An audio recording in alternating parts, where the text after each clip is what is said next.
દર્શક મિત્રો, સૌથી પહેલાં તો જીટીપીએલનો હું ખૂબ ખૂબ આભારી છું કે આજે વીણેલા મોતી અંતર્ગત બીજો મણકો તમારી સામે રજૂ કરવા માટે ઉપસ્થિત થયો છું. પહેલાં તો મને આ કોન્સેપ્ટ એટલા માટે ગમ્યો છે કે મોતી તો ખરા પણ પાછા વીણેલા હોય, અને વીણેલા મોતી જ્યારે હોય ત્યારે મારી પણ પોતાની એક એવી નૈતિક જવાબદારી બને કે એ મોતી આલા ગ્રાન્ટ હોય. આમ તો મોતી આલા ગ્રાન્ટ જ હોય, પણ આ વીણેલું મોતી છે. પહેલાં મણકામાં મારા નાટ્યગુરુ નિમેશ દેસાઈ વિશે વાત કરી હતી, પણ આજે મારે વીણેલા મોતી અંતર્ગત જે નાટ્યકાર એક ઉચ્ચ કોટીના અભિનય સાથે જોડાયેલા, અભિનય જેના રગે રગમાં વ્યાપ્ત હતો એવા એક કલાકાર સાથેની વાત કરવી છે. કદાચ એવું પણ બને કે આપણે નાને મોડે મોટી વાત કરતા હોઈએ, પણ વાત કરવાની એટલા માટે કે આ બધા થકી જ આજે આખું નાટ્ય જગત, ફિલ્મ જગત ઉજળું છે. અને સમયાંતરે જો આવા મોતીને આપણે યાદ ના કરીએ તો આપણા અત્યારના સાંપ્રત સમયમાં નાટ્ય જગતને થોડી ઝાંખપ લાગે. આવું નામ યાદ કરવાથી જ આખું નાટ્ય જગત રોશનીથી જળાહળા થઈ જાય છે.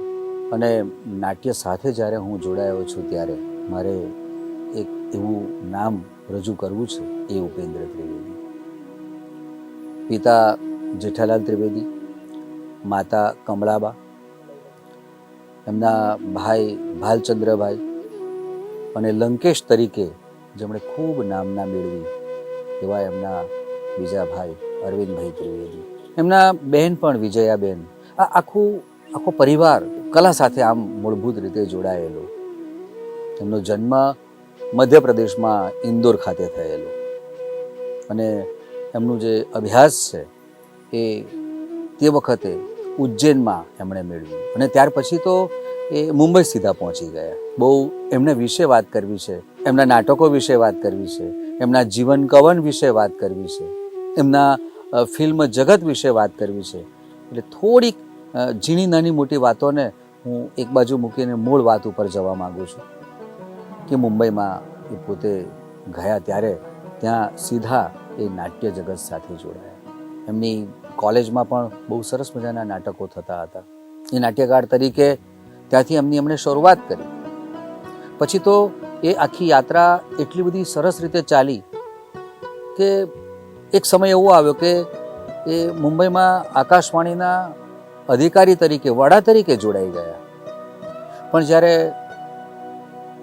આંતર કોલેજીય જે નાટ્ય સ્પર્ધાઓ થતી ત્યારે પોતે ઉમળકાભેર ભાગ લેતા, અને ખૂબ નાટકો એમણે ત્યાં રહીને કર્યા.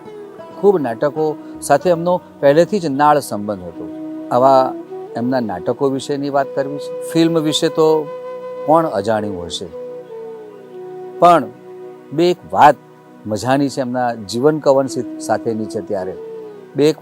એમના જીવન કવન સાથેની છે ત્યારે કે તરણેતરનો મેળો હતો. ઉપેન્દ્રભાઈને મેળો ખૂબ ગમે ત્યાં એ ખૂબ પ્રખ્યાત થઈ ગયેલા. એમને એ પણ ખબર કે મેળામાં જઈશ એટલે માનવ મહેરામણ ઉમટશે, પણ એ જાય છે. એ પદ ઉપર નિયુક્ત થયેલા હતા ત્યારે પણ, અને જ્યારે એ અભિનય ક્ષેત્રે ફિલ્મોમાં નાટક સાથે જોડાયેલા હતા, ખૂબ નામાંકિત થઈ ગયેલા ત્યારે પણ. તો એવા તરણેતરના મેળામાં એક પ્રસંગ એવો બન્યો કે સનત મહેતાએ એવું કહ્યું કે આટલી બધી માનવ મેદની આ મેળો છે, આ લોક મેળો છે, લોકો મેળામાં માણવા માટે આવે છે. ઉપેન્દ્રભાઈ, તમે જાણ કર્યા વગર આવી રીતે આવો અને આ અડધું તરણેતરનું આખું લોકોનું ટોળું તમારી તરફ દોડે, એટલે મેળાનો જે એક આખો હાર્દ હોય એ કદાચ ન જળવાય એવું બને. ઉપેન્દ્રભાઈએ બહુ સરસ જવાબ આપ્યો હતો કે મેળાનું એક પીછું હું પણ હોઉં કે ન હોઉં, હું મેળામાં આવું અને લોકો મને આટલી બધી ચાહના આપે તો મારા આ બધા પ્રેક્ષકોને હું કેવી રીતે અવગણી શકું? અને હું પણ એક માણસ છું, મને મેળો પહેલેથી ગમે છે, તો મેળાનો સહભાગી થવાનો મને પણ હક છે. જોકે મારો કોઈ એવો આશય નહોતો, પણ હું આવ્યો અને લોકોને પણ મજા આવી. એટલે આમ જોવા જઈએ તો મેળો સાચા અર્થમાં મેળો જામ્યો એવું કહેવાય. એવું થયું અને પછી સનદભાઈ રાજી થઈ ગયા, ચા નાસ્તો કર્યો. આવું સરસ મજાનું હાજર જવાબી વ્યક્તિત્વ, બહુ બહુ નિખાલસ માણસ.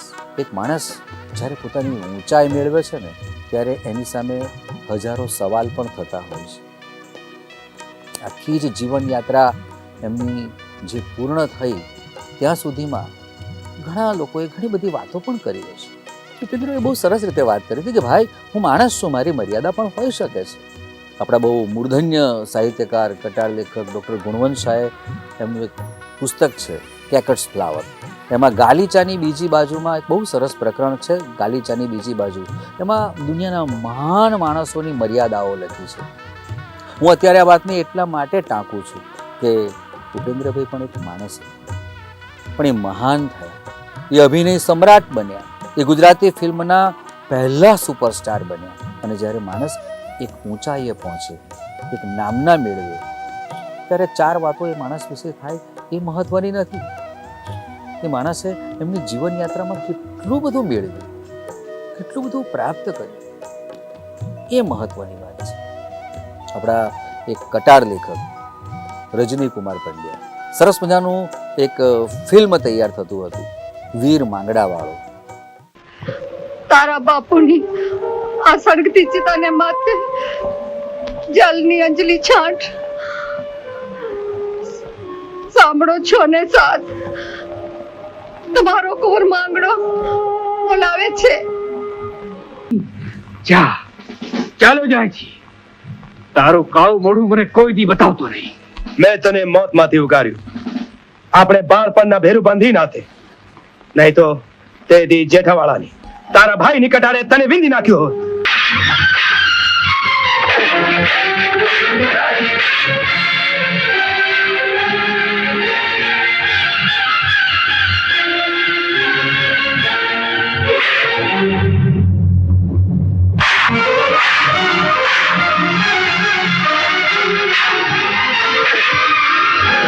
છે તું સૌરો તો સંસાર,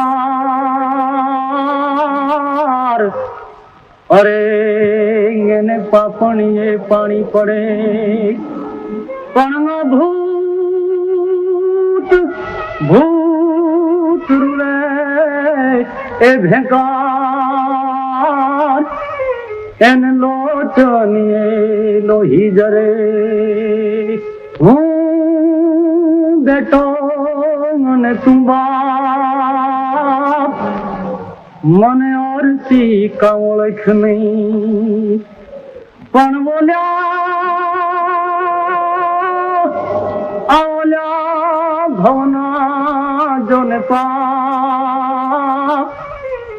પણ એ વીર માંગડાવાળો ફિલ્મ જ્યારે બનતું હતું તે વખતે શોલે રિલીઝ થયું હતું અને એમાં અમજદ ખાન જે ગબ્બરની ભૂમિકામાં હતા, એમના સંવાદો ચારે બાજુ પ્રખ્યાત થયેલા હતા. લોકો એમના ડાયલોગ્સની મિમિક્રી કરતા હતા. અને એ ફિલ્મ વખતે, એ શૂટિંગ વખતે ઉપેન્દ્રભાઈ સાથેના સીનમાં અમજદ ખાને એવી વાત કરી કે મને 1.5 લાખ રૂપિયાનું પેમેન્ટ એડવાન્સ આપો. સુભાષ સાગર ફિલ્મના નિર્માતા રામાનંદભાઈ તો બહુ ખ્યાતિ પામેલા, હવે સમહાવ કોઈ કારણોસર મુંબઈમાં, એટલે બેંકમાં રજની કુમાર પંડ્યા સાહેબ હતા, ત્યાં ગયા અને એમ કહ્યું કે તમે આટલી વ્યવસ્થા કરી આપો, અને ત્યાંથી અમે તમને TDS કરી આપીએ, તમને આ રીતે કુરિયરમાં પૈસા મોકલી દઈએ, અમે તમને ચેક આપી દઈએ, અમે તમને લખાણ આપીએ, પણ અત્યારે જો આ નહીં થાય તો આખો દિવસ જશે અને એક દિવસનું આખા લોકેશન ઉપરનું ભાડું, ટેકનિશિયન્સ વગેરે વગેરે તો ખૂબ નુકસાન જશે. આ વાતની ભલામણ કરવા માટે ઉપેન્દ્રભાઈ ત્રિવેદી પોતે ગયા. તો કયો એવો કલાકાર કે આટલી બધી ખ્યાતિ પામ્યા પછી, આટલા અભિનય સમ્રાટનું બિરુદ મેળવ્યા પછી એમને એ ફિલ્મ, એ નિર્માતા સાથેનો પ્રશ્ન હતો, પણ જ્યારે ફિલ્મ કરે અથવા નાટક કરે ત્યારે એવું માને કે આ મારું છે, આ મારાપણાનો ભાવ છે ને જ્યારે આપણી અંદર જાગે ને ત્યારે અભિનયમાં હોવાપણાનો ભાવ જાગે. આવું એમનું હોવાપણું હતું નાટકમાં અને ફિલ્મમાં બંને.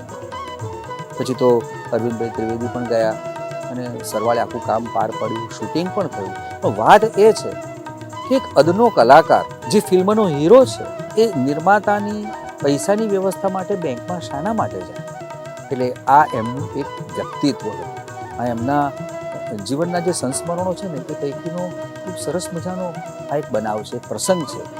આ જ વીર માંગડાવાળાના શૂટિંગ વખતે અચાનક એક દિવસે રાતે 11-12 વાગે એમણે સૂચન કર્યું કે નદી ને કોતર ને એ દૂર જંગલમાં જ્યાં વડ છે ને કે જ્યાં મારું ફિલ્માંકન થવાનું છે, મારે એ જગ્યાએ જવું છે, મારે એ આસપાસનું વાતાવરણ જોવું છે, મારે એ એકાંત, એ ભેકાર વાતાવરણ, એ ઘનઘોર રાત્રિ, એ આડાબીડ જંગલો, એ ભેકાર વડલો છે જેની ઉપર બેસીને મારે અભિનય કરવાનો છે, વડ ઉપર મારે બેસવું છે. સાહેબ, એક કલાકાર, ઉત્તમ કોટીનો કલાકાર ત્યારે જ બને કે જ્યારે આવા વિચારો અને જ્યારે આવી એષણાઓ એના મનમાં જાગે.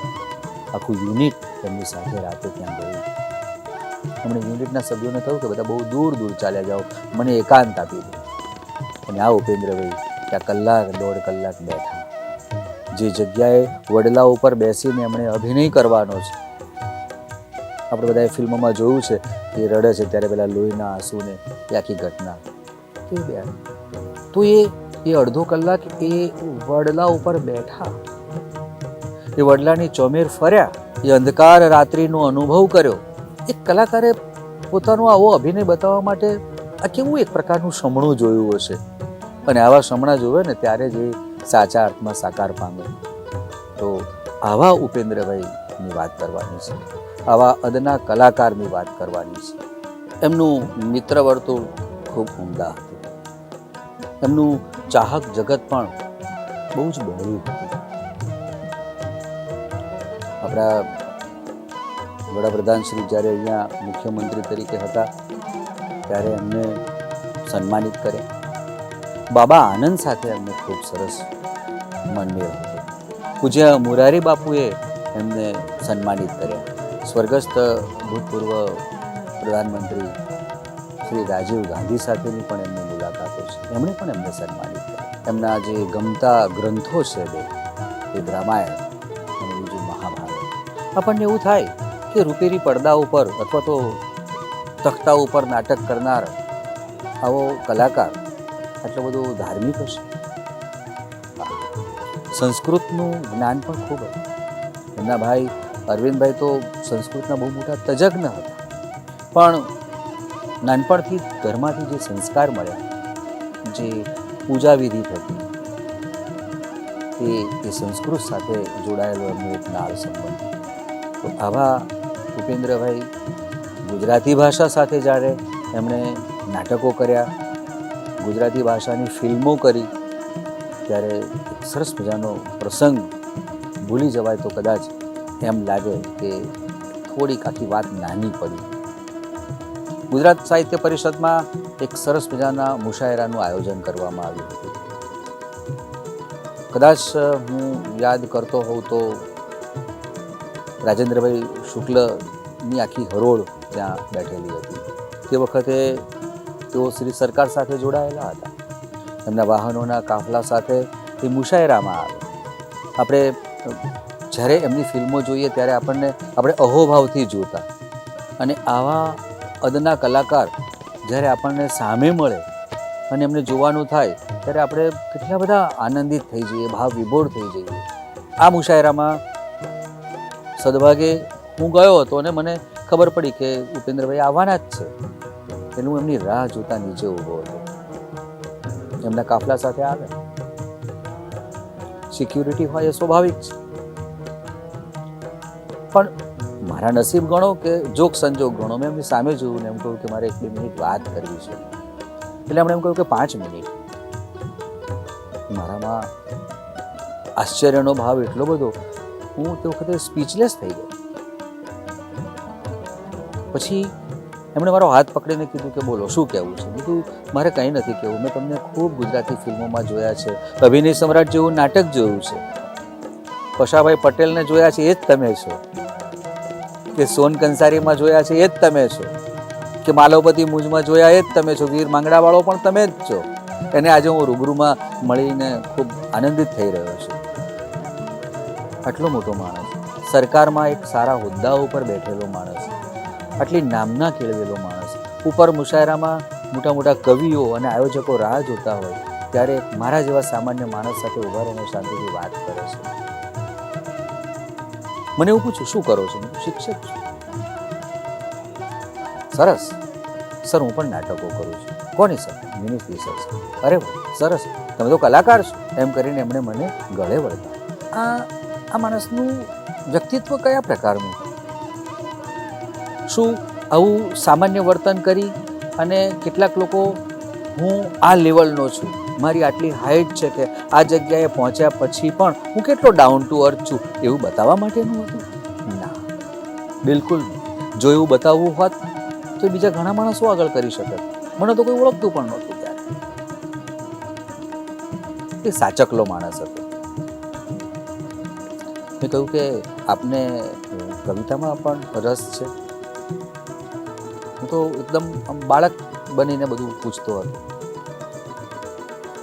એટલે એમણે મને પછી ચાલતા ચાલતા વાત કરી કે કોઈ પણ ક્ષેત્રમાં કલાકાર જે પણ હોય તે નૃત્યનો કલાકાર હોય, રંગમંચ ઉપર અભિનય કરનારો કલાકાર હોય, સ્ક્રીન પર આવનારો કલાકાર હોય, નૃત્ય કરનારો કલાકાર હોય, વગાડનારો કલાકાર હોય, કોઈ પણ હોય, એને કવિતા અને વાર્તાઓ, નવલકથાઓ અને સાહિત્ય સાથે સંબંધ હોવો જ જોઈએ. એની એને સૂઝ હોવી જ જોઈએ, એની એને સમજણ હોવી જ જોઈએ. કારણ કે જ્યાં સુધી તમે શબ્દોને નથી પકડતા, ભાવને નથી પકડતા, આ બધું નહીં પકડાય તો ગમે તેવો સારો કલાકાર એના સંવાદને કેવી રીતે ન્યાય આપી શકશે? બહુ આવો બની ગયો. પછી મને એમ ઘણા બધા વખત પછી એમ લાગ્યું કે આટલો મોટો મહાન કલાકાર એમને તો ના જ બની શકે. ખાલી સ્ક્રીન ઉપર આવીને ભગવાને સરસ મજાનું રૂપ આપ્યું છે અને સારા ફીચર્સ બતાવી અને થોડી એક્ટિંગ કરી લઈએ એટલે કલાકાર નથી બની શકાય. મને કીધું કે કવિતા સાથે માણસ જોડાયેલો હોવો જ જોઈએ, વાર્તાઓ સાથે જોડાયેલો હોવો જ જોઈએ, સાહિત્ય સાથે જોડાયેલો હોવો જ જોઈએ. જ્યાં આ કવિતા અને આ વાર્તાઓ અને આ નવલકથા એ આપણી સંવેદનાઓને ઝંકૃત કરે છે, જગાડે છે. અને કલાકાર તો સંવેદનશીલ હોય, એની સંવેદનાઓથી હર્યો ભર્યો હોય. માટે આ બધા જ ક્ષેત્રોમાં આપણું યોગદાન હોવું જોઈએ અને આપણો રસ પણ હોવો જોઈએ.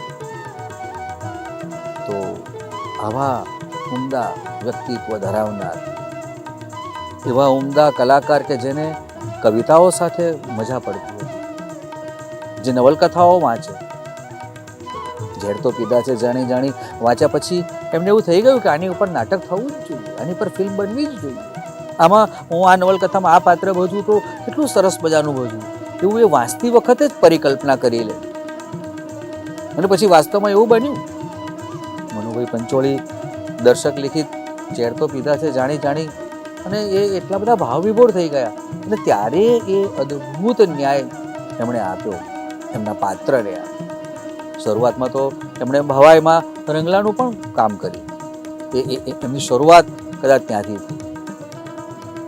આપણા બહુ મશહૂર બહુ મોટા શાયર બરકત વિરાણી, બેફામ સાહેબ, જેમ રામાયણ અને મહાભારત ઉપેન્દ્રભાઈના ગમતા ગ્રંથો છે એવી રીતે બેફામ સાહેબનો શેર એમને ખૂબ ગમતો. એમ તો બધા જ શેર ગમે એવા છે, પણ ઉપેન્દ્રભાઈને જે ગમતો એ આ હતો.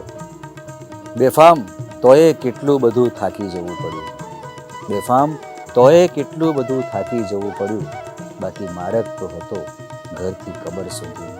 આ માણસને આ શેરના સંદર્ભમાં એમની જીવન યાત્રા જે હતી એની અમને ખબર પડી ગયેલી. તો આવા ઉમદા પ્રકારના સાહિત્ય સાથે ને કવિતાઓ સાથે જોડાયેલા પણ અભિનય સાથે જોડાયેલા તમે તમે અભિનય સમ્રાટના પશાભાઈ પટેલને જુઓ ત્યારે એમ થઈ જાય કે એક માણસ, એક કલાકાર કેટલા પાત્રો ભજવે. બ્લેકઆઉટમાં 10 સેકન્ડ 15 સેકન્ડમાં આ કપડાં, એમનું વેશભૂષા, જે અઘરી વેશભૂષા, એ 10 સેકન્ડમાં બદલાઈ જાય. અને પાછું બીજા પાત્રમાં આવવાનું, બીજા પાત્રમાં પાછા આવે એટલે પાછું એમની ભાષા બદલાય, એમનો અવાજ બદલાય. અભિનય સમ્રાટ વિશે જેટલી વાત કરીએ એટલી ઓછી છે. બીજા બધા નાટકો વિશે વાત કરીએ એટલી ઓછી છે. માલવપતિ મૂંજના શૂટિંગ વખતની થયેલી જે અલભ્ય ઘટનાઓ છે એના વિશે જાણીએ ત્યારે આપણને ખબર પડે કે હા, શું મજાની વાતો હતી, કેવા મજાના માણસ હતા અને કેવા કદના કલાકાર હતા. આ ઉપેન્દ્રભાઈની યાત્રા એમના જીવન કવન સાથે, ફિલ્મો સાથે, સાહિત્ય સાથે, તખ્તા સાથે જોડાયેલી અહીંયા કરવાની મને તક મળી. તે બદલ હું GTPLનો આભાર માનું છું. અને બીજી થોડીક વાતો આપણે ત્રીજા મણકામાં ઉપેન્દ્રભાઈ વિશે જ કરીશું.